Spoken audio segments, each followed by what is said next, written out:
కేరళ భగవతి జ్యోతిషాలయం ప్రేమ సమస్యలు, భార్యాభర్తల మధ్య గొడవలు, సంతానం, గృహ సమస్యలు, విద్య, ఉద్యోగం, వ్యాపారం, నరదృష్టి, నరఘోష సమస్యలు ఎటువంటి సమస్యకైనా 2 రోజుల్లోనే పరిష్కారం చూపబడును. సంభోగ వశీకరణ చేయబడును. స్త్రీ పురుష వశీకరణం ప్రత్యేకంగా 100% చేయబడును. ఎటువంటి సమస్యకైనా గురువు గారిని సంప్రదించండి. పండిత్ రమణాచారి. Phone number 9113881062. ఓం శ్రీమాత్రే నమః. ఛానల్లోకి స్వాగతం అండి. ఈ వీడియోలో మనం ధనస్సు రాశి వారికి సంబంధించిన కొన్ని ఆసక్తికరమైన విషయాలు తెలుసుకుంటే ఖచ్చితంగా మీరు ఆశ్చర్యపోతారు. అక్టోబర్ 16, 17 తేదీల్లో ఈ రాశివారు ఏ అక్షరంతో పేరు మొదలయ్యే స్త్రీలతో జాగ్రత్తగా ఉండాలి, ఆ స్త్రీ ఏ విధంగా మిమ్మల్ని ఇబ్బందుల్లో పడేస్తుంది అనే అంశాలతో పాటుగా మీరు ఎటువంటి పరిహారాలు పాటించడం వలన అటువంటి శత్రువుల నుంచి బయటపడతారు అనే అంశాలను ఈ వీడియోలో మనం వివరంగా తెలుసుకుందాం. ఈ రాశివారు సహజంగా దయాగుణం, దానగుణం, క్షమాగుణం కలిగి ఉంటారు. వీరిని బయట నుంచి చూసిన వారికి వీరి గురించి పెద్దగా తెలియకపోవచ్చు. కానీ వీరిని దగ్గరగా పరిశీలించిన వారికి వీరి నడవడిక, అలాగే వీరి మంచితనం, వీరి స్నేహతత్వం, అలాగే ఇతరులకి సహాయపడాలి అనే గుణం, ఇలాంటి లక్షణాలన్నీ కూడా అర్థమవుతాయి. ఈ రాశి వారికి క్షణం కూడా తీరిక లేకుండా ఎప్పుడూ ఏదో ఒకటి సాధించాలి అనే తపనతో ఉంటారు. మీరేమీ చేయలేరు అని నిందించినా కూడా ఖచ్చితంగా జీవితంలో ఏదో ఒకటి సాధించాలి అనే తపన వీరిలో ఉంటుంది. వీరు కష్టాల్లో ఉన్నప్పటికీ కూడా ఎదుటి వాళ్ళకి సహాయపడాలి అనే గుణాన్ని కలిగి ఉంటారు. ఈ రాశి వారికి ఒక స్త్రీ అయితే వీరి జీవితంలో ప్రవేశించి వీరిని మోసం చేస్తుంది. అయితే ఎన్నో మంచి లక్షణాలున్న ఈ రాశి వారికి ఒక స్త్రీ అయితే వీరి జీవితంలో ప్రవేశించి వీరిని మోసం చేస్తుందనే చెప్పాలి. అలాగే వీరిని జీవితంలో పైకి ఎదగకుండా చేయాలని నీచమైన స్వభావాన్ని కలిగి ఉంటుంది. ముఖ్యంగా ఆ స్త్రీ మీకు స్నేహితురాలి వలె నటిస్తూ మీ మంచి కోరుతున్నట్టుగా నటించి మిమ్మల్ని నమ్మించి మోసం చేయటానికి ప్రయత్నిస్తూ ఉంటుంది. అటువంటి వారిని మీరు గమనించవలసి ఉంటుంది. అయితే ఏ లెటర్తో పేరు మొదలయ్యే స్త్రీ మీ నాశనాన్ని కోరుకుంటుంది, అలాగే మిమ్మల్ని ఏ విధంగా మోసం చేస్తుంది, మీ నుంచి తను ఏం ఆశిస్తుంది అనే పూర్తి వివరాలను ఈ వీడియోలో తెలుసుకుందాం. మీతో స్నేహితురాలుగా నటిస్తూనే ఎంతో మంచిగా ఉంటూ మీ నుంచి ఎక్కువగా డబ్బు ఆశిస్తూ ఉంటుంది. ఈ విధంగా ఉద్యోగపరంగా కానీ, ఆర్థిక పరంగా కానీ, లేదా తన కుటుంబానికి సంబంధించిన ఎటువంటి అంశాలైనా మంచి చేసుకోవటానికి మీ నుంచి అనేక రకాలుగా సహాయాన్ని పొందుతుంది. ఇటువంటి సందర్భాలలో తను మిమ్మల్ని మోసం చేస్తుంది అనే విషయం మీకు తెలియక మీరు అనేక రకాలుగా తన నుంచి వంచనకు గురవుతారు. ఎన్నో రకాలుగా మోసపోతూ ఉంటారు. ఇప్పటికైనా మీరు ఆ స్త్రీ ఎవరు అని గమనించకపోతే తన చేతిలో మీరు కోలుకోలేని దెబ్బ తినే అవకాశం ఉంటుంది. కాబట్టి పనులన్నింటినీ పక్కన పెట్టేసి ఈ వీడియోని మాత్రం ఎక్కడా కూడా స్కిప్ చేయకుండా చివరి వరకు చూస్తేనే మేమేం చెబుతున్నామో మీకు పూర్తిగా అర్థమవుతుంది. అలాగే వీడియో నచ్చితే లైక్ చేయడం మర్చిపోకండి. ఈ రాశి వారికి ఎదుటి వ్యక్తుల మీద చెడు ఆలోచన అనేది ఉండదు. ఎప్పుడూ కూడా ఎదుటి వాళ్ళకి సహాయం చేద్దాం అనే వ్యక్తిత్వంతోనే ఉంటారు. ఇలాంటి ఎక్కువ మంచితనం ఉన్న వ్యక్తిత్వం కారణంగా మీరు చిక్కుల్లో పడే అవకాశాలు ఎక్కువగా ఉంటాయి. అంటే వీరి కష్టాలను ఒక రకంగా వీరే కొని తెచ్చుకున్నవారు అవుతారు. వీరి యొక్క అతి మంచితనం ఎదుటి వ్యక్తుల వారి అవసరాల కోసం ఉపయోగించుకుని వీరిని మోసం చేయటానికి ప్రయత్నిస్తూ ఉంటారు. ఎంత మోసపోయినప్పటికీ కూడా వీరి మంచితనాన్ని మాత్రం వీరు అస్సలు వదిలిపెట్టరు. మళ్లీ తిరిగి మోసపోయిన వారికి సహాయం చేయటానికి ప్రయత్నిస్తూ ఉంటారు. ఈ రాశివారు ఎక్కువగా వీరి మంచితనం, మానవత్వంతో సహాయం చేసే గుణం, వీరు చేసే పనులు, అలాగే వీరి మాట తీరు, వీటన్నింటితో ఎదుటివారిని ఆకట్టుకుంటారు. ఈ విధమైనటువంటి గుణగణాలను కలిగి ఉండటం వల్ల ఎదుటివారు వీరిని ఎక్కువగా ఇష్టపడుతూ ఉంటారు. అయితే వీరికి ఎటువంటి కష్టం వచ్చినా సరే దాన్ని ఎదుటివారికి మాత్రం అస్సలు చెప్పరు. అయితే తమలో తాము బాధపడతారు, లేదంటే భగవంతుడికి చెప్పుకుంటారు. అంతే తప్ప ఎదుటివారికి వీరి కష్టాల గురించి చెప్పి ఎదుటివారిని ఇబ్బంది పెట్టరు. ఎక్కువ శాతం వీరి దుఃఖాన్ని వీరే భరిస్తారు. వీరే ఎంత బాధనైనా ఓర్చుకునేటటువంటి శక్తిని కలిగి ఉంటారు. మీ బాధను పక్క వాళ్ళకి చెప్పి వారిని కూడా ఇబ్బంది పెట్టడం ఎందుకని మీరు మళ్లీ ఎదుటివారి గురించి ఎక్కువగా ఆలోచిస్తారు. అంతటి మంచి గుణాన్ని కలిగిన వారుగా ఉంటారు. ఎక్కువ శాతం వీరిని అయిన వాళ్లే అవమానిస్తూ ఉంటారు. బయట వాళ్ళు అవమానించినప్పటికీ కూడా పెద్దగా పట్టించుకోరు. కానీ అయిన వాళ్ళు కూడా అవమానించినట్లు మాట్లాడినా, ప్రవర్తించినా వీరస్సలు తట్టుకోలేరు. దానికి వీరు మనసులోనే ఎంతో బాధపడిపోతారు. కానీ బాధపడిన విషయాన్ని కూడా ఎదుటివారికి మాత్రం చెప్పరు. నా అనుకున్న వారి చేతిలోనే పతనానికి గురయ్యే అవకాశాలు ఈ రాశి వారికి ఎక్కువగా ఉంటాయి. మీరు మన అనుకుని ఎదుటివారికి ఎన్నో రకాలుగా సహాయపడుతూ ఉంటారు. కానీ వారి చేతిలోనే మీరు ఎదురు దెబ్బలు తింటారు. ఎన్నో రకాలుగా అవమానాలు కూడా పడి ఉంటారు. ఒకానొక సందర్భంలో మీరు మానసికంగా ఎంతో కృంగిపోతారు.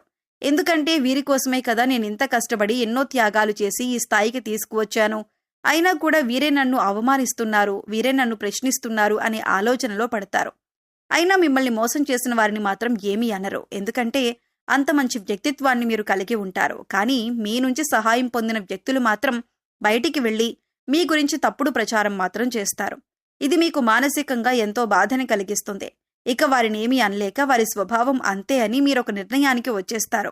ఈ రాశివారు ఎంతో శ్రమ పడతారు. ఖాళీగా కూర్చోవటం అంటే వీరికి అస్సలు ఇష్టం ఉండదు. కానీ మీ శ్రమకు తగ్గ గుర్తింపు లభించలేదు అని మాత్రం మీకు అర్థమవుతుంది. ఇటువంటి పరిస్థితి ఎందుకొచ్చింది అనే ఆలోచన మీకు రావచ్చు. కారణం గ్రహస్థితుల కారణంగా మీకు ఇప్పటిదాకా ఇటువంటి పరిస్థితులు ఏర్పడ్డాయి.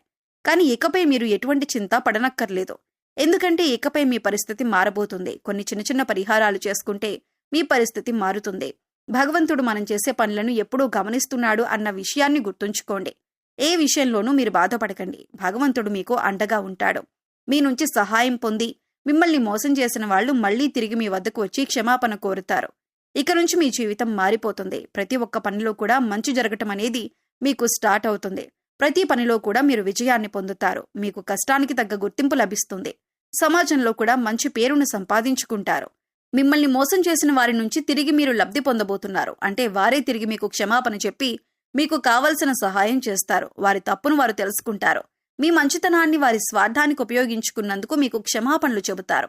ఇక్కడ ముఖ్యంగా మీరు గమనించవలసిన విషయం ఏంటంటే, ఎదుటి వాళ్ళు ఎలా ఉన్నా మోసం చేసినా కూడా మీరు మీ మంచితనాన్ని మాత్రం వదులుకోవద్దు. ఎందుకంటే ఈ మంచితనం వల్లే మీరు ఒక మంచి వ్యక్తిత్వం ఉన్న వ్యక్తిగా సమాజం మిమ్మల్ని గుర్తించింది. దాని వలన ఎక్కువ అందరూ మీకు ఆకర్షితులవుతున్నారు. ఇటువంటి గుణాన్ని మాత్రం మీరు వదులుకోకండి. మంచితనాన్ని కలిగి ఉండటం వల్ల భగవంతుడు మీకు అండగా ఉంటాడు. భగవంతుడి అండతో మీరు దెబ్బకు దెబ్బ తీసే సమయం వస్తుంది. మీరు ఎదుటి వాళ్లకు చెడు జరగాలని ఎప్పుడూ కోరుకోరు. కానీ భగవంతుడి సహాయంతో ఎదుటి వాళ్ళకి వారి తప్పులు వారు తెలుసుకునే పరిస్థితులు ఏర్పడతాయి. అయితే ముఖ్యంగా మీ నాశనాన్ని కోరుకునే స్త్రీ ఎవరు, ఆమెకు ఏం కావాలి, ఆవిడెందుకు మిమ్మల్ని ఇలా మోసం చేస్తుంది అనే అంశాన్ని ఇప్పుడు పరిశీలిద్దాం. ముఖ్యంగా మిమ్మల్ని మోసం చేయాలి అనుకున్న స్త్రీ పేరు ఎస్తో మొదలవుతుంది. అయితే ఇప్పుడు మీ జీవితంలో ఎస్ అనే పేరుతో ఎవరైతే ఉన్నారో వారెవరు, మీతో ఎలా ప్రవర్తిస్తున్నారు అని ఒకసారి పరిశీలించుకొని చూడండి. అయితే వారు మోసం చేస్తున్నారు అని తెలిసినా కూడా మీరు స్నేహితులైనా బంధువులైనా ఉన్న పలంగా వారితో బంధుత్వం కానీ స్నేహం కానీ రద్దు చేసుకోలేరు. అయితే మీరొక పని చేయండి. ఎవరైతే ఎస్ అనే పేరుతో మీ జీవితంలోకి వచ్చిన తరువాత మీ జీవితంలో ఎటువంటి మార్పులు జరిగాయి, ఏ అంశాల్లో మీరు నష్టపోయారు అని ఒకసారి పరిశీలించండి. ఆ స్త్రీ ఏ విధంగా మీకు తీయటి మాటలు చెప్పి మోసం చేయడానికి ప్రయత్నించింది అనే అంశాలను ఒకసారి పరిశీలన చేసుకోండి. ముఖ్యంగా మీరు గమనించవలసింది ఏంటంటే, వాళ్ళు మీతో ఉంటూనే, మీరు చెప్పిన వాటన్నింటికీ ఒప్పుకుంటూనే, మీకు తీయటి మాటలు చెబుతూనే మీ వెనకాలే ఉండి గోతులు తవ్వుతున్నారు. మీ గురించి బయట చెడుగా ప్రచారం చేస్తున్నారు. ఈ విషయాన్ని మీరు గమనించాలి. వాళ్ళని పట్టించుకోకుండా ఉండాలి. వాళ్ళు ఏం చెప్పినా సరే వాటిని సీరియస్గా తీసుకోకుండా మీ పని మీరు చేసుకుంటూ ఇగ్నోర్ చేయాలి. అలాగే మీ పర్సనల్ విషయాలు వారితో షేర్ చేసుకోకుండా ఉండండి. అలాగే ముఖ్యంగా వారు ఏది చెప్పినా దాన్ని గుడ్డిగా నమ్మటం వంటివి చేయకండి. ఇలా మీ ప్రయత్నాన్ని మీరు చేస్తూ వారిని దూరం పెట్టినట్లయితే ఖచ్చితంగా వారికి వారి తప్పు అర్థమవుతుంది. ఇలాంటి కొన్ని చిన్న అంశాలు పాటించడం వల్ల వారు మీ జీవితంలో నుంచి దూరంగా వెళ్తారు. అప్పుడు మీకే అర్థమవుతుంది వారు ఎటువంటి నష్టాన్ని మీకు కలుగజేశారు అని. ఏ ముఖ్యమైన పనైతే మీకు ఆగిపోతూ వచ్చిందో అది ఇప్పుడు మీరు పూర్తిగా విజయవంతంగా కంప్లీట్ చేస్తారు. ఎందుకంటే ఇప్పటి వరకు ఆ వ్యక్తి మీ వెనకాలే ఉంటూ ఆ పని పూర్తి కాకుండా ఆపారు కాబట్టి మీకు ఆ పని ముందుకు సాగలేదు. ఇప్పుడు మీకు అన్ని పనులు కూడా ముందుకు వెళ్తాయి. అంతేకాదు, మీకు తెలియకుండా జీవితంలో చిన్న చిన్న నష్టాలు ఏవైతే ఉన్నాయో అవన్నీ కూడా మళ్లీ మీకు పూర్తిగా మంచి చేస్తాయి. ఇక ఇటువంటి సమయంలో మీరు చేసుకోవలసిన పరిహారం గురించి చూసుకున్నట్లయితే, మంగళ శనివారాలు మరియు పౌర్ణమి రోజుల్లో హనుమంతునికి చమేలి లేదా జాస్మిన్ ఆయిల్ మరియు సింధూరాన్ని సమర్పించండి. ఎరుపు రంగు రుమాలు ఉపయోగించండి. ఎందుకంటే ఇది మీకు అదృష్టాన్ని తెస్తుంది. ఆలయంలో పూజారులు, పెద్దలు, మీ తల్లిదండ్రులు మరియు ఆధ్యాత్మిక వ్యక్తుల పాదాలను తాకి వారి నుండి ఆశీర్వచనాలు తీసుకోండి. అదేవిధంగా పూజారులు, పెద్దలు, మీ తల్లిదండ్రులు మరియు ఆధ్యాత్మిక వ్యక్తులకు మీకు తోచిన విధంగా సేవ చేయండి. సో చూశారు కదండి, ధనస్సు రాశివారు అక్టోబర్ 16, 17 తేదీల్లో ఏ అక్షరంతో మొదలైన స్త్రీతో జాగ్రత్తగా ఉండాలి, ఇకపై వారితో ఎలా ప్రవర్తించినట్లయితే మీరు వారి నుంచి దూరంగా ఉండొచ్చు, అలాగే వారి నుంచి బయటపడటానికి మీరు ఎటువంటి పరిహారాలు చేసుకోవాలి అనే అంశాలను ఈ వీడియోలో మనం వివరంగా తెలుసుకున్నాం కదా. ఈ వీడియో మీకు నచ్చినట్లయితే లైక్ చేయండి. మీ ఫ్రెండ్స్ అండ్ ఫ్యామిలీ మెంబర్స్లో ధనస్సు రాశి వారు ఉంటే వారితో ఈ వీడియోని షేర్ చేసుకోండి. అలాగే మీ అమూల్యమైన అభిప్రాయాన్ని మాకు కామెంట్ సెక్షన్లో తెలియజేయండి. ఇప్పటి వరకు మన ఛానల్ని సబ్స్క్రైబ్ చేసుకోకపోతే సబ్స్క్రైబ్ చేసుకొని పక్కనే ఉన్న బెల్ ఐకాన్ నొక్కి ఆల్ సెలెక్ట్ చేసుకుంటే మేము ఇలాంటి వీడియోస్ అప్లోడ్ చేయగానే ముందుగా మీకు నోటిఫికేషన్ వస్తుంది. మరో చక్కటి వీడియోతో మళ్ళీ కలుద్దామండి. ఓం శ్రీ మాత్రే నమః.